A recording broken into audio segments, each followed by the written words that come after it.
Chapter 6.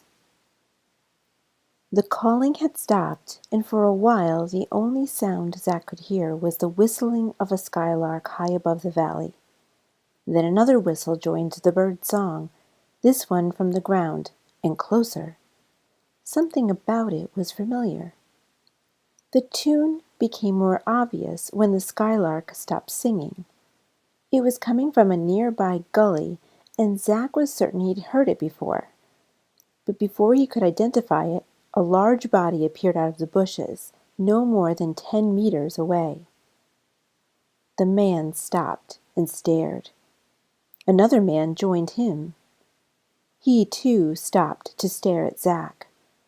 Both had short, round, powerful bodies, just what would expect from security guards.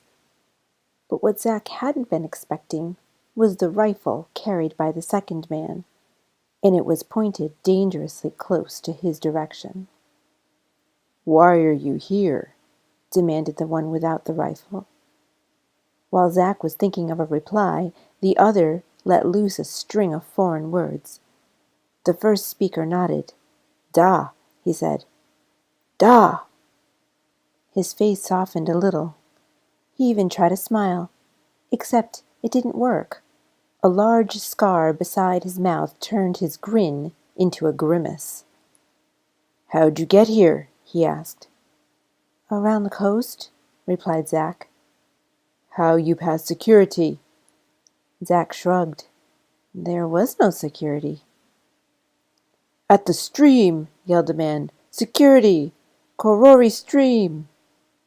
That made more sense.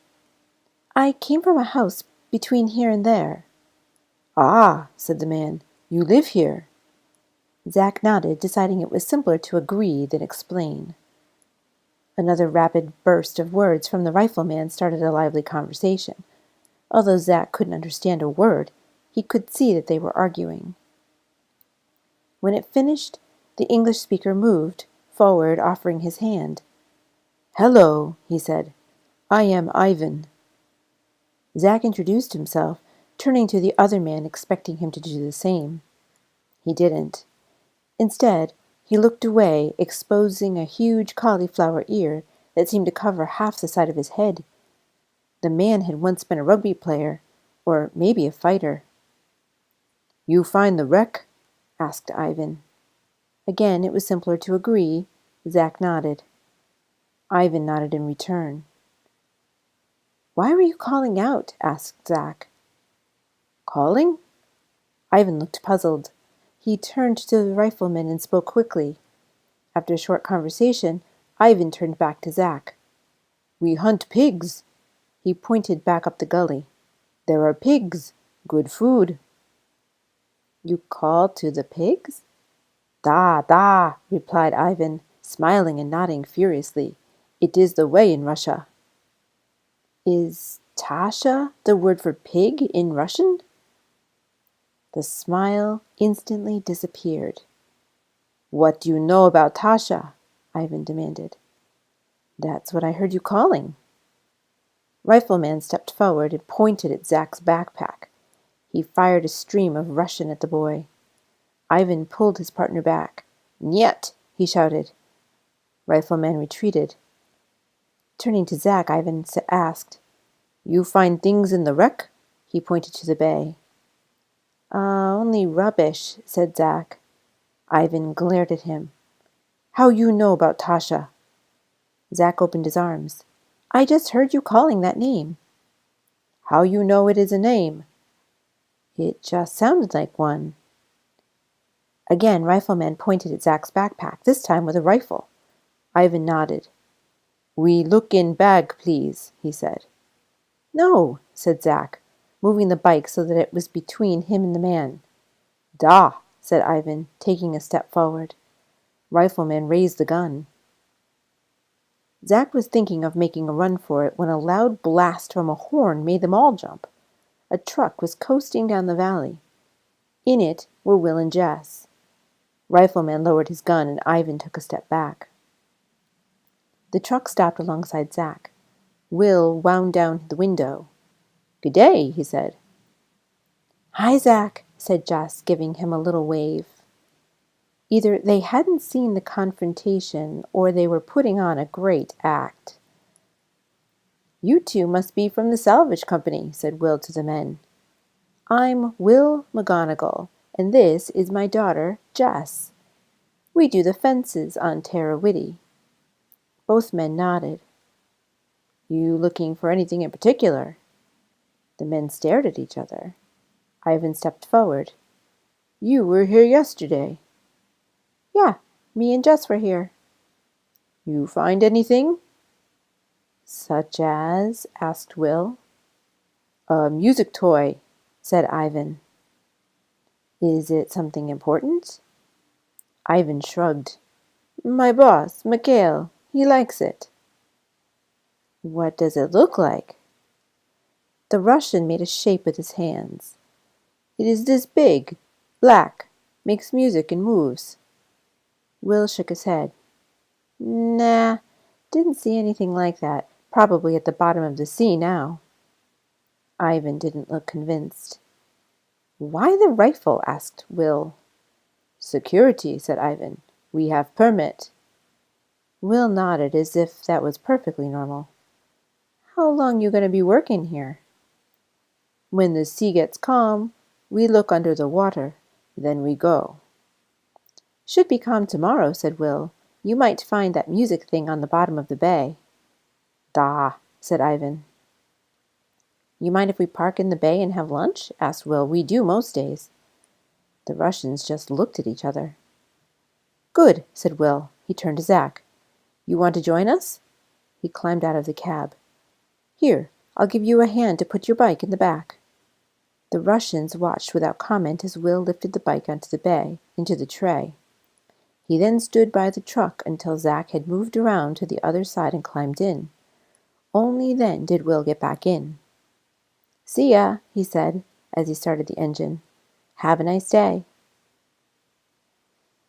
"If you take that backpack off," said Will when they got to the bay, "I'll toss it over the back of the seat." Zach wasn't keen to lose control of the backpack, however. It would appear stupid to sit in the cab with it on. Anyway, he had to get his lunch out. With Jess's help, he got the thing off and, after removing his lunch, passed the backpack to Will. "Gee, Zach, what you got in there inside here? A block of gold?" "Close," thought Zach.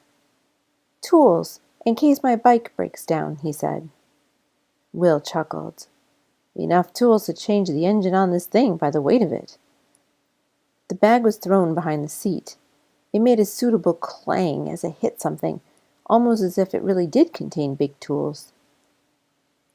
They sat quietly for a while, munching their lunches. There was plenty of room for three on the bench seat. Yet Jess seemed to be sitting closer to Zach than her father. Uncomfortably close. Zach went to an all-boy primary school in Auckland, and the only regular contact he'd had with any girl had been with his older sister. This was entirely different. "Hello," said Will, looking in his rearview mirror. "Ivan and Yuri have made it back." "Is that the other one's name?" asked Zach. "I don't know," said Will with a laugh, "but it sounds about right." "Dad's always making up names for people he doesn't like," said Jess. "Some of them are quite rude." "Yeah, and I thought of something rude for that guy, too, but I didn't think I should say it. He looks like a nasty piece of work." Will turned to Zach. "What were those two Neanderthals doing when we arrived? Yuri looked like he was about to shoot you." "They wanted to look in my bag. They thought I had the Roldy." "Must be important to them to hold somebody at gunpoint." I can't see how it can be of any use to them," said Jess. "All it does is play the same stupid tune over and over. I can't make it do anything else." She sounded frustrated. "Did you take it home?" asked Zach. "No." Jess pointed to the glove box. "It's in there." "I might be able to fix it." "Take it," said Jess, stretching forward. "Not now," said Will quickly. "The Neanderthals are coming." They ate their lunch in silence as the two Russians crossed in front of the truck, moving towards the shore. That gun looks a bit strange, said Will, when they were well out of hearing. There's another one in the ute, said Zack. A pistol. 2 guns? What are they expecting? An armed invasion? They said they were pig hunting. Will snorted. Rubbish. More likely they were looking for some other sort of animal. The dog they had on that yacht. For a fleeting moment Zack thought of telling them about Tasha. Instead he asked, could they hunt pigs around here? Sure could, said Will. There are heaps of them. And goats and possums, added Jess. Pigs, goats, and possums are all major pests on the property, said Will. We've killed more than 400 pigs in the last few years, and still there's more. So people can come and shoot them? Asked Zack. No way, said Will. Pig hunters from the city just add to the problem. They try not to kill all the pigs because then they'd run out of things to shoot. Instead, they only take the boars and leave the sows to breed. Some stupid idiots even try to bring pigs onto the property to add to the breeding stock. Jim only allows shooters he knows, who'll shoot everything. Would there be pigs around where we're staying? Sure to be. There's some up in the Wairiki Valley, and it's easy for the hunters to get in there from the shore. I've seen their vehicles parked by the stream. That's where the dog would go, said Jess. Could be one of those places, added Will. The Terawhiti ghost, said Jess. That's what Dad called it. Will nudged her. Enough of that, Jess. We don't even know there's a dog for sure, let alone giving it a name. That's how rumors start. Dad told me about the Terawhiti ghost last night, said Zack. Will chuckled. So he knows about the wild dogs. I was only a nipper at the time, but I remember it well. They'd spent the rest of lunchtime talking about wild dogs and other things that had happened on Terawhiti Station in the past. Will could tell a story much better than Crawford. Maybe that was because Will had a stronger attachment to the place. McGonagall's had worked the property on and off for more than 100 years. It was clear to Zack that even though Will might joke about the Terawhiti ghost, beneath the surface, he was worried that history was about to repeat itself.